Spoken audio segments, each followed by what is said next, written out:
Israel पर रॉकेटों से हमला लगातार किया जा रहा है और ये हमला हो रहा है हिजबुल्लाह की तरफ से। अब किस तरह से इजराइल इस रॉकेट्स को रोक नहीं पा रहा है और क्या वजह है कि इतना ज्यादा नुकसान पिछले कुछ दिनों में इजराइल के शहरों में देखने को मिल रहा है। हिजबुल्लाह लगातार रॉकेट पर रॉकेट छोड़े जा रहा है।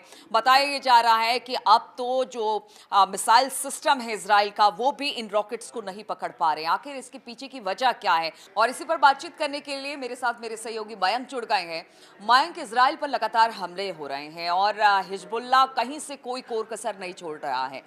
लगातार हमले के पीछे की वजह क्या है और इजराइल आखिर इन हमलों को क्यों नहीं रोक पा रहा है? देखिए नीरू, पिछले 3-4 दिनों से हम देख रहे हैं कि हर रात को इजराइल पे ज़बरदस्त रॉकेट से हमले हो रहे हैं, मिसाइल से हमले हो रहे हैं। और अभी तक ये हो रहा था कि जो रॉकेट्स और मिसाइल्स इजराइल की टेरिटरी के अंदर आ रही थी, इजराइल का जो आयरन डोम सिस्टम है वो उसको हवा में ही ख़त्म कर दे रहा था।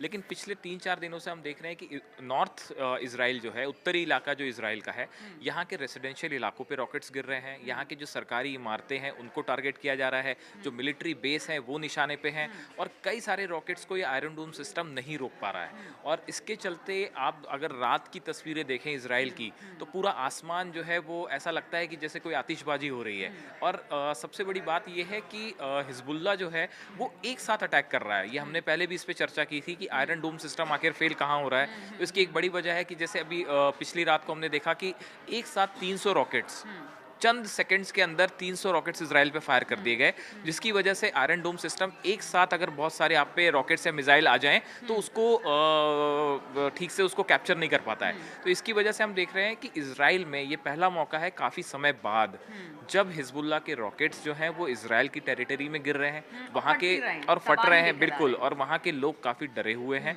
तो पहली बार ऐसा लगता है कि इजराइल जो है वो इसको लेके थोड़ा सा एक जो है वो डिफेंसिव मोड में है।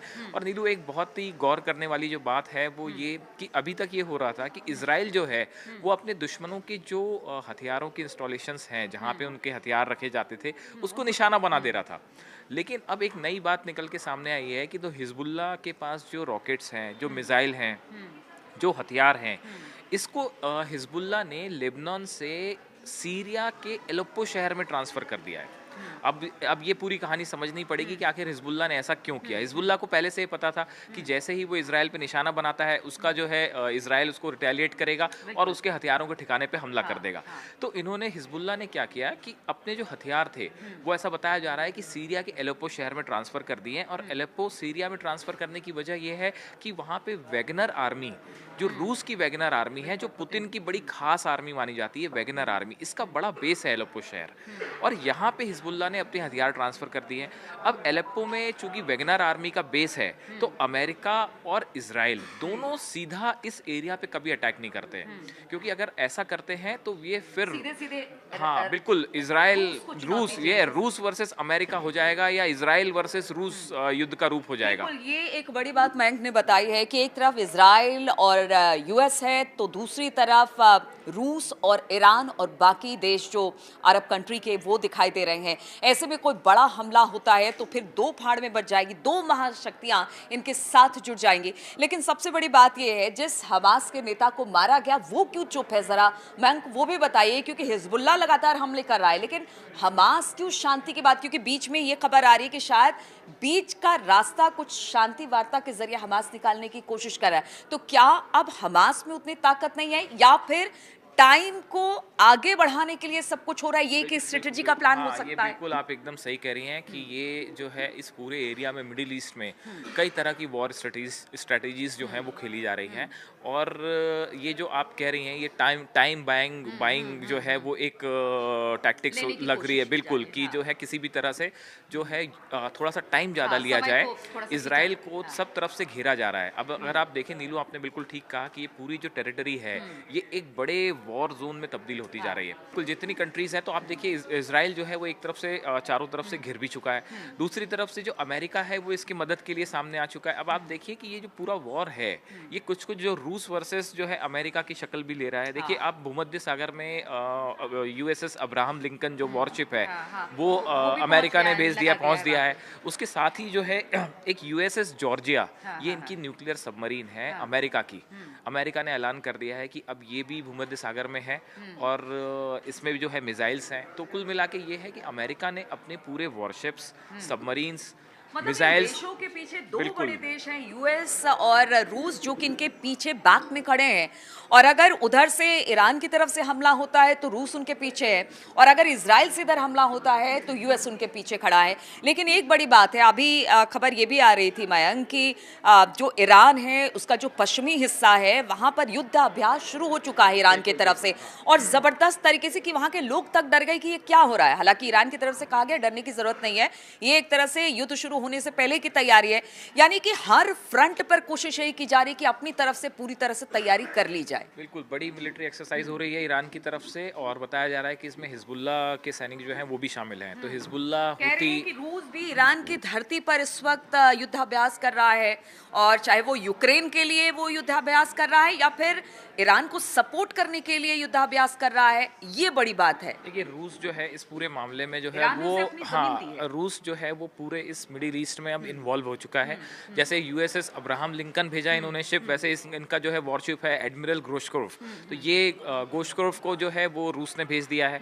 तो कुल मिला के आप देखिए कि ये पूरा जो एरिया है ये एक बारूद के ढेर पे बैठा हुआ है, और दोनों तरफ से जो है वो ये प्लानिंग चल रही है कि कितना टाइम आप लेते हैं पूरी तैयारी करने के लिए, क्योंकि जब भी हमला होगा उसके बाद ये बहुत जल्दी ही ये एक बड़े स्केल का वॉर हो सकता है। तो इसलिए कोई भी कंट्री, खासकर ईरान जो है वो ये बात को कैलकुलेट करके चल रहा है कि जब भी वॉर होता है तो एक मजबूत हमला किया जाए इसराइल पे। तो इसके लिए एक प्लानिंग चल रही है, जो आप कह रही थी कि इसी के चलते कई टाइम बाइंग जो है, जो हम कहीं बीच बीच में जो एक युद्ध शांति की बात आ जाती है, असल में वो युद्ध शांति की कोई बात नहीं है, वो वॉर टैक्टिक्स होती हैं, एक मेंटल गेम चल रहा है। मैम, ऐसी भी खबर आई है कि बहुत सारे देशों ने अपने फ्लाइट्स को खासतौर पर इजराइल या फिर ईरान के ऊपर से उड़ान भरने से पीछे आगे आने वाले कुछ दिनों के लिए रोक दिया है। यानी हम ये मान के चले कि जो ये पूरा आज से लेकर आगे आने वाले 10-15 दिन है वो बेहद खतरनाक है, कभी भी युद्ध छिड़ सकता है, और इसलिए अपने अपने एयरलाइंस को कह दिया गया है कि आप ईरान और इजराइल के ऊपर से उड़ान ना भरे। तो ये मान के चले कि युद्ध जैसी स्थिति पूरी तरह से बन गई है। बिल्कुल मोसाद और CIA की तरफ से ये अलर्ट था कि अगले 24 घंटे में जो है ईरान जो है वो शायद हो सकता है कि वॉर की घोषणा कर दे।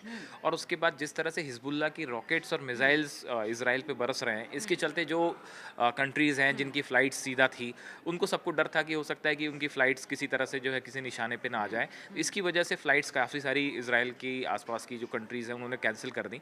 अब आप देखिए कुल मिला के ऐसा लगता है कि ये पूरा जो एरिया है मिडिल ईस्ट का, यहाँ पे आप देखें तो कम से कम 10-12 कंट्रीज़ ऐसी हैं जो चाहें ना चाहें पूरी तरह से अब वो इसमें इन्वॉल्व हैं इस वॉर में। और अगर ये डायरेक्ट वॉर होता है, देखिए अभी तक ईरान जो है वो एक प्रॉक्सीज के जरिए एक वॉर करने की कोशिश कर रहा है। बिल्कुल नहीं है, अंदर से ही देश के बहुत सारे लोगों की आवाज उठ रही है, वॉर सीधे ईरान करे या ना करे, इजराइल पर डायरेक्ट हमला करे कि ना करे, क्योंकि ईरान की स्थिति भी बहुत बेहतर नहीं है। देखिए एक बात तो अभी तक साफ है, जो अभी तक समझ के आ रही है, समझ में आ रही है कि हिजबुल्ला ने अपना सबसे बड़ा अटैक कर दिया इजराइल पे। आज के पहले हिजबुल्ला ने इतने ज़्यादा रॉकेट्स, इतने मिसाइल्स कभी फायर नहीं किए। तो एक बात साफ है कि ईरान ने हिजबुल्ला को सामने रखा है, और हिजबुल्ला के तहत जो है, हिजबुल्ला के ज़रिए इजराइल को निशाना बनाया जा रहा है।